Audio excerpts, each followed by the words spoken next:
பார்வைத்திறன் குறைந்த நபர்களுக்கு இலவச பயிற்சி மற்றும் வேலைவாய்ப்பு. கோயம்புத்தூர் பார்வைத்திறன் குறைந்த நபர்களுக்காக செஷியர் Holmes Coimbatore, help the blind foundation மற்றும் PSG அண்ட் சன்ஸ் அறக்கட்டளை இணைந்து 45 நாட்கள் தங்குமிட பயிற்சி திட்டத்தை நடைமுறைப்படுத்தின. கணினி பயன்பாடு, ஆங்கில மொழித்திறன் மற்றும் தன்னம்பிக்கை பயிற்சிகள் வழங்கப்பட்ட இந்த திட்டத்தில் 8 பயிற்சி நபர்கள் நேரடி வேலைவாய்ப்பு பெற்றனர். இத்திட்டம் லென்சிங் ஃபைபர்ஸ் இந்தியா நிறுவனத்தின் CSR நிதியுதவியுடன் முன்னெடுக்கப்பட்டது. PSG அண்ட் சன்ஸ் அறக்கட்டளையின் நிர்வாக அரங்காவலர் திரு எல். கோபாலகிருஷ்ணன் பணிநியமன ஆணைகளை வழங்கினார். பட்டமளிப்பு விழாவில் சான்றிதழ்கள் வழங்கப்பட்டு பயிற்சியின் வெற்றிக்கு உறுதி வழங்கப்பட்டது. செஷையர் ஹோம்ஸ் கோயம்புத்தூர் வந்து 1967 எஸ்டாப்ளிஷ் பண்ணாங்க.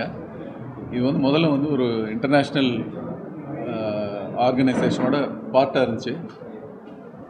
பட் இப்போ இன்டர்நேஷ்னல் ஆர்கனைசேஷன் வந்து அவ்வளோ ஸ்ட்ராங்காக இல்லை. இப்போ வந்து நாங்கள் வந்து மோரர்லெஸ் இண்டிபெண்ட்டாக இது பண்ணுறோம். இந்தியாவில் வந்து செஷையர் ஹோம் இந்தியாவில் ஒரு அசோசியேஷன் இருக்குது. அவங்க வந்து எங்கள் கூட கோஆர்டினேட் பண்ணிட்டுருப்பாங்க.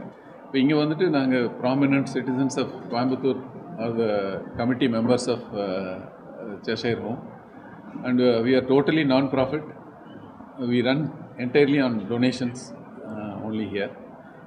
இங்கே மெயின் ஆக்டிவிட்டி வந்துட்டு மனநிலை பாதிக்கப்பட்டவங்களுக்கு வந்து ஒரு 40 பேர் இருக்கிறாங்க. இங்கே நீங்கள் பார்க்கலாம், வெளியில் போகும்போது பார்க்கலாம். அவங்க வந்துட்டு அந்த 40 பேர் வந்து இங்கே தங்கிட்டு இருக்காங்க. கொஞ்சம் பேர் வந்து 10 வருஷம் 15 வருஷமெல்லாம் இருக்காங்க. ஏன்னா அவங்க வீட்டில் அவங்களுக்கு யாரும் இல்லை, அனாதைங்க அவங்கெல்லாம் இருக்கிறாங்க. கொஞ்சம் பேர் வருவாங்க. அவங்க வந்து ஒரு வருஷம் 2 வருஷம் இருந்துட்டு அவங்களுக்கு ஓரளவுக்கு ரெடி ஆகிட்டாங்கன்னா வீட்டுக்கு திருப்பி அனுப்பிச்சிடுவோம். அந்த மாதிரி இருக்காங்க. அந்த இதில் வந்து ஒரு 40 பேர் இருக்கிறாங்க. அதுதான் எங்களோட மேஜர் ஆக்டிவிட்டி.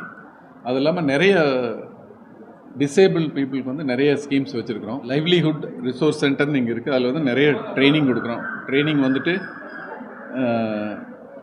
ட்ரைனிங் இன் பேக்கரி, ட்ரைனிங் இன் டெய்லரிங், இப்போ வந்து ட்ரைனிங் இன் கம்ப்யூட்டர் ஸ்கில்ஸ் அதெல்லாம் கொடுக்குறோம். ஸோ இதெல்லாம் முடிஞ்சதுக்கப்புறம் அவங்களுக்கு வந்து அவங்களாம் ஏதாவது தொழில் பண்ணணும் அப்படின்னா அது தொழில் பண்ணுறதுக்கு நாங்கள் வந்து உதவி பண்ணுறோம், ஃபைனான்ஷியலாக ஹெல்ப் பண்ணுறோம். இல்லை வேலை வேணும்னாலும் வேலைக்கு நாங்கள் ஏற்பாடு பண்ணியிருக்கோம். இது வரைக்கும் 273 பேருக்கு வேலை வாங்கி கொடுத்துருக்குறோம். செல்ஃப் எம்ப்ளாய்மெண்ட்டு 28 பேருக்கு பண்ணி கொடுத்துருக்குறோம். இந்த பேராப்ளஜியா ரீஹாபிலிட்டேஷன் சென்டருங்கிறது இது இங்கே வந்துட்டு ஃபிசியோதெரப்பி சென்டர். இங்கே 3 குவாலிஃபைடு ஃபிசியோதெரபிஸ்ட் இருக்காங்க. இது வந்து வசதி இல்லாதவங்க ஹாஸ்பிட்டலில் போய் ஃபிசியோதெரப்பி பண்ண முடியாது அப்படிங்கிறவங்க வந்து இங்கே வந்து ஃப்ரீயாக வந்து இங்கே பண்ணிட்டு போகலாம். நாங்கள் ஒரு ஆம்புலன்ஸ் வச்சுருக்கோம். அந்த ஆம்புலன்ஸ் போய் டெய்லி அவங்க கூட்டிகிட்டு வந்து ஃபிசியோதெரப்பி முடிஞ்சதுக்கப்புறம் 2 மணி நேரம் கழித்து அவங்கள இறக்கி விட்டுறோம். அதுவும் பண்ணிகிட்ருக்குறோம்.